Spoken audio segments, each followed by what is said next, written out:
Memang sekarang ini kondisi harga CPO yang di internasional sekarang mencapai Rp6.361 ya. Jadi ini tentunya hal ini agak stabil kalau menurut kita, walaupun kita memprediksi ini akan naik ya, akan naik CPO, harga CPO. Dan laju daripada kenaikan harga CPO yang kita lihat sebenarnya banyak faktor ya.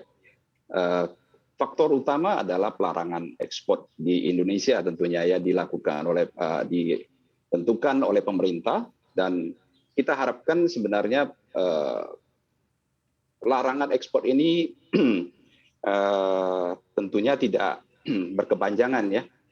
Jadi kita harapkan ini hanya sementara, dan kita dari pengusaha sawit melihat hal ini harus menjadi perhatian ya dari pemerintah. Kita juga jika ini berkepanjangan, tentunya harga daripada di domestik kita akan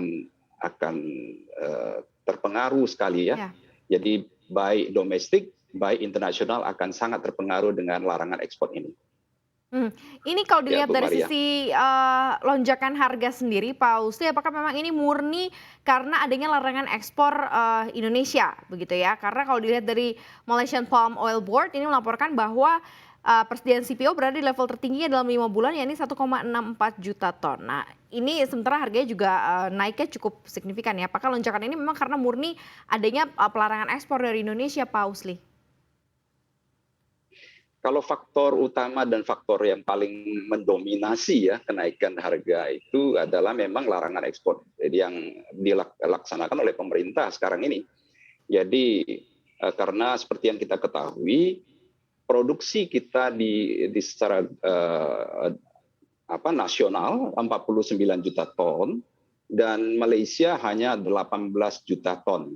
Jadi perbandingannya antara sepertiganya ya, kalau Malaysia itu sepertiganya Indonesia. Jadi larangan ekspor yang diterapkan oleh pemerintah saat ini pasti itu menjadi faktor utama kenaikan dari harga CPO.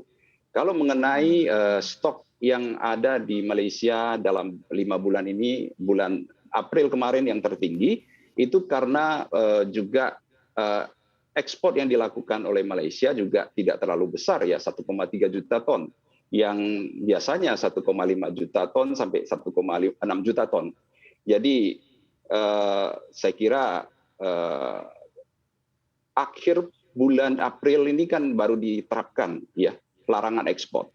Jadi saya kira faktor utama sudah pasti yang dilakukan pemerintah melarang ekspor ini, CPO dan turunannya ini langsung akan berdampak langsung ya kenaikan harga CPO dan turunan. Oke, Yang kalau seperti ya. Iya, Pak, dampaknya sendiri Ya, untuk Bu Maria. perseroan seperti apa, Pak, untuk perusahaan dengan ditutupnya atau ada larangan ekspor nih? Dan kalau dilihat dengan kondisi ini, seperti apa sebenarnya serapan domestik CPO dalam negeri? Siapa mungkin yang akan menyerap yang selama ini mungkin diekspor kan ditahan dulu nih untuk sementara waktu. Seperti apa nih, Pak, dampaknya untuk perusahaan? Ya, dampak di perusahaan ini kita lihat ya, sejauh ini sih dari Mahkota Group sendiri tidak begitu berdampak besar ya saat ini ya. Karena apa? Karena infrastruktur yang kita ada, seperti tangki timbun yang kita ada di pelabuhan, dengan industri yang kita miliki, tangki timbun yang kita miliki, kemudian faktor kelancaran daripada cash flow kita tidak begitu berpengaruh. Namun saya kira ini kalau berkepanjangan pasti akan berdampak ya, akan berdampak. Dan banyak juga pengusaha-pengusaha sawit ya di banyak daerah juga ada sebagian yang mengambil keputusan untuk tutup pabriknya karena seperti yang kita ketahui, satu pabrik kelapa sawit itu hanya sanggup menampung kira-kira 10-20 hari, gantung dari tangki timbun yang disiapkan. Rata-rata 2.000 sampai 4.000 ton ya di masing-masing pabrik kelapa sawit. Jadi tempatnya untuk menimbun stok itu tidak ada.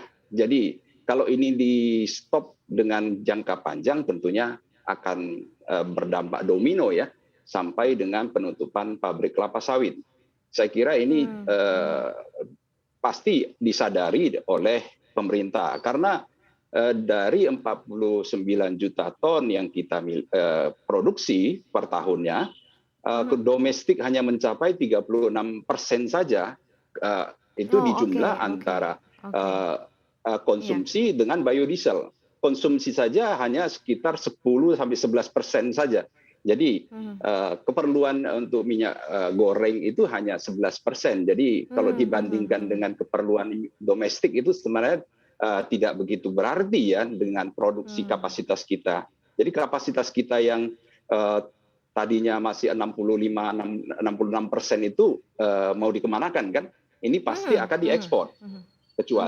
Kecuali industri hilir kita memang banyak kita bangun ya refinery dan industri hilirnya sampai dengan oleochemical dan yang lain-lain sehingga keperluan untuk mengekspor itu pelan-pelan porsinya bisa kita kurangi secara Oke. perlahan-lahan.